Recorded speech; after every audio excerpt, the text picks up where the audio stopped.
l'invité de la matinale. KTO Radio. On fait le choix ce matin de mettre en avant une figure du dialogue entre chrétiens et musulmans en Algérie, le bienheureux Pierre Claverie, dont on célèbre cette année les 30 ans de son assassinat à Oran en 1996. Monseigneur Pierre Claverie, qui fait partie des 19 martyrs d'Algérie assassinés au cours des années 90, est béatifié en 2018 à la demande du pape François. Et pour en parler, ce matin, on reçoit Patrick Vincienne. Bonjour.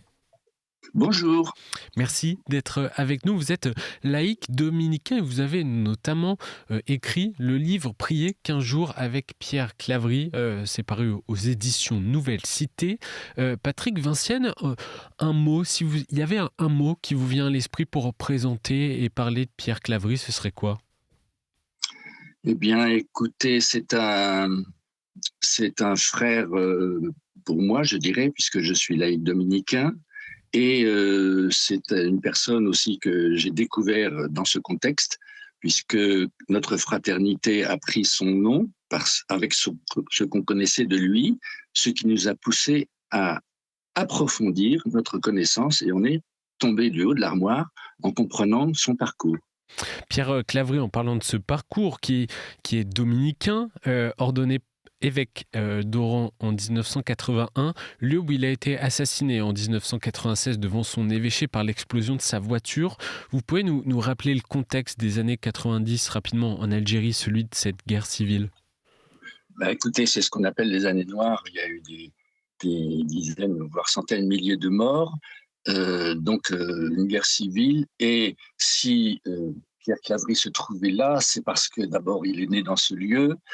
Et il était français, et donc il a pu être, comme on le comprend, déchiré par ce qui se passait, et il devait faire un choix de lieu où habiter. Il a décidé l'Algérie, et il le justifie par une première découverte, c'est quand il était enfant, il était scout au groupe de la Saint-Dominique, donc le couvent dominicain d'Alger, et un jour il prend conscience que l'arabe est son prochain. C'est une catastrophe, il tombe des nues, il estime que sa vie est alors contraire à l'évangile, et tout le reste commence à ce point-là. Il a grandi effectivement en Algérie et il dit avoir longtemps vécu en étranger en Algérie. Vous pouvez nous expliquer pourquoi ?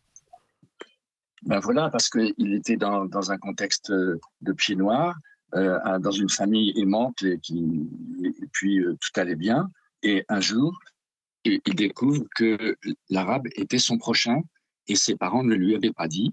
Il leur reproche, des parents qu'il aimait énormément, il leur fait un reproche parce qu'il se découvre dans une bulle.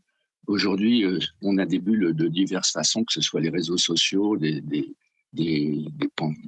conduites de vie, etc. Et lui, il décide d'ouvrir sa bulle parce que ce n'est pas possible de vivre en silo.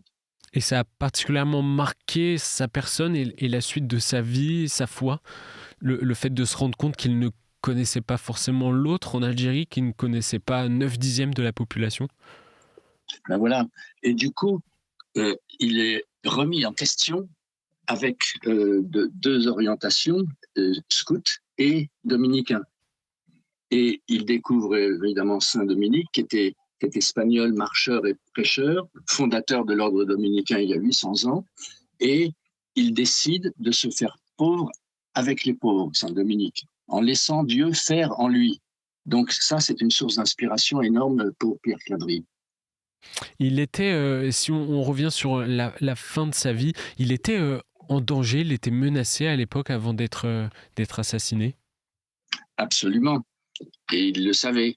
Mais ça, c'est le fruit de la vie qu'il a vécue. Il n'allait pas la renier à la fin, parce que c'est comme une échelle de Jacob, tout un parcours avec des étapes rationnelles, sachant qu'il était lui-même extrêmement radical dans ses idées. C'est-à-dire, quand il avait une idée, il l'a appliquée à fond, et quelque part, elle n'avait pas de limite.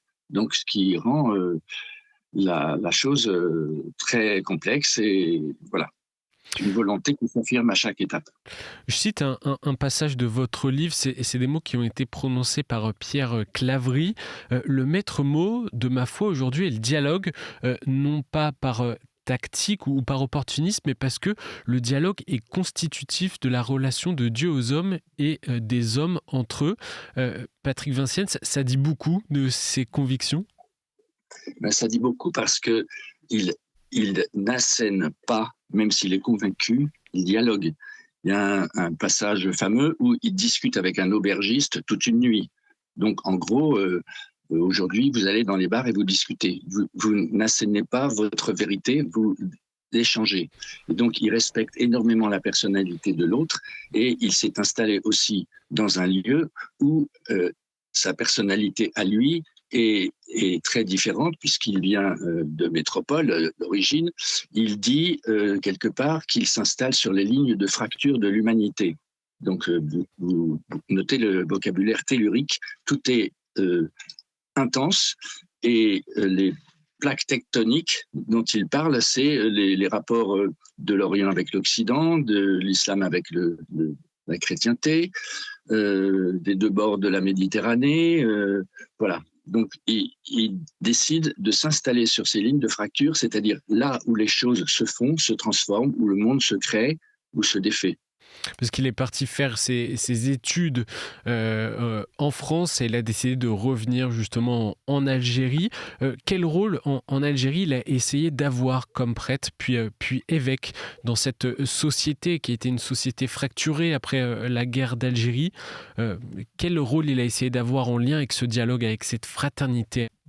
Eh bien, il faut noter qu'il est dans un pays où on ne peut pas faire de prosélytisme.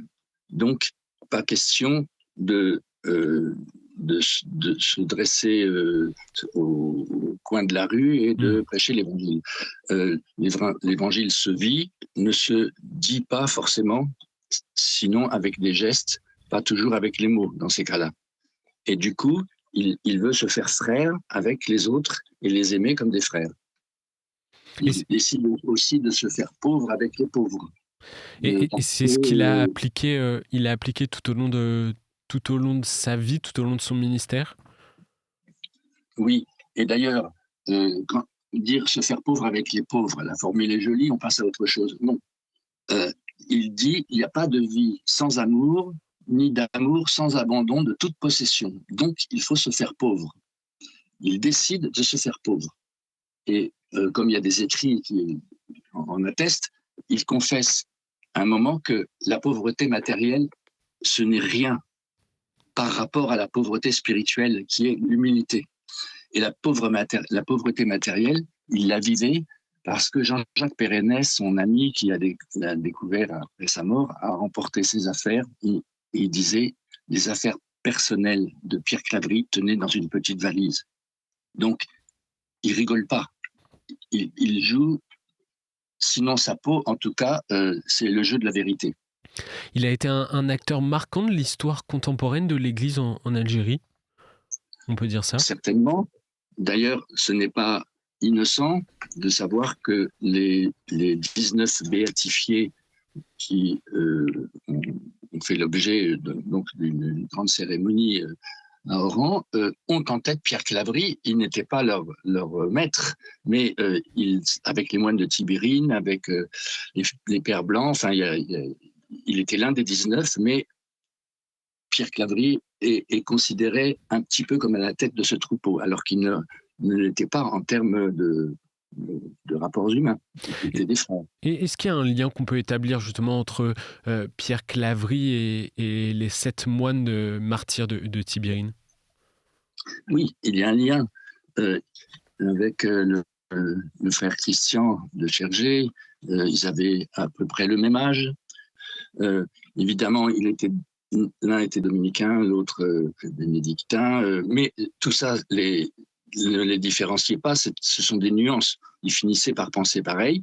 L'une des grosses différences, c'est que les moines étaient dans la discrétion et l'oubli. Lui, évêque, un homme public qui parle, il a le devoir de parler. Ça, c'est la différence. Et il ne s'est pas gêné de dire ce qu'il pensait. Et la prière dans tout ça, car dans cette vie d'engagement sur le terrain, on peut dire Monseigneur Pierre Claverie était aussi un homme de prière. Ben, il était un homme de prière parce que, comme Saint Dominique, eh bien, il commençait toujours sa journée par un moment dans la chapelle, éventuellement un moment assez long. Et donc ça, c'est son secret parce qu'il ne le partageait pas forcément, mais c'était sa ressource. Donc c'était sa présence à Dieu de tous les instants venait de son renouvellement de cette présence solitaire. Voilà. Et on évoquait les moines de Tibérine, Patrick Vincienne. On connaît la prière du bienheureux Christian de Chergé, il m'a aimé jusqu'à l'extrême. Monseigneur Pierre Claverie, est-ce qu'il avait lui aussi une prière qu'il répétait ? Il ne met pas ça tellement en avant. On sait qu'il priait, mais comme c'est un homme public, il disait les choses avec force, pas forcément sous cet angle, puisque ceux à qui il s'adressait, c'était en majorité d'ailleurs des musulmans. Tout le monde s'étonne qu'il y ait une telle importance alors qu'il y avait peu de chrétiens autour de lui. Il ne cherchait pas à faire nombre, il cherchait à vivre en amitié. Donc, il ne manifestait pas par des gestes et des allures le fait qu'il priait. Et avant sa béatification, le bienheureux Pierre Claverie a fait l'objet d'une pièce de théâtre qui a rencontré le succès au début des années 2010. C'était une pièce qui était nommée Pierre et Mohamed. Qu'est-ce qui continue de susciter l'intérêt des chrétiens aujourd'hui dans la figure de Pierre Claverie, selon vous ? Eh bien, la magie d'une pièce de théâtre, c'est de rendre vivant pendant quelques instants des personnages qui sinon sont enfouis dans les pages des ouvrages. Donc là, c'est la magie d'Adrien Candiard, qui est l'auteur de cette pièce. Et effectivement, elle a été vue au moins 1300, 1400 fois, pas qu'en France, de partout, et ça continue. Et qu'est-ce qui explique, en deux mots, que la figure de Pierre Claverie continue d'inspirer aujourd'hui ? Mais elle inspire parce que c'est un exemple extraordinaire d'humilité, de non-prosélytisme qui peut faire réfléchir certains. Tout le monde est saisi, disons, par cette vie qui continue ses effets, même après son décès. Voilà. Merci Patrick Vincienne de nous avoir fait découvrir la vie et cette figure du bienheureux Pierre Claverie. Je rappelle le titre de votre livre si certaines personnes veulent approfondir ses connaissances autour du bienheureux Pierre Claverie. Priez qu'un jour avec Pierre Claverie aux éditions Nouvelle Cité. Merci à vous. Merci.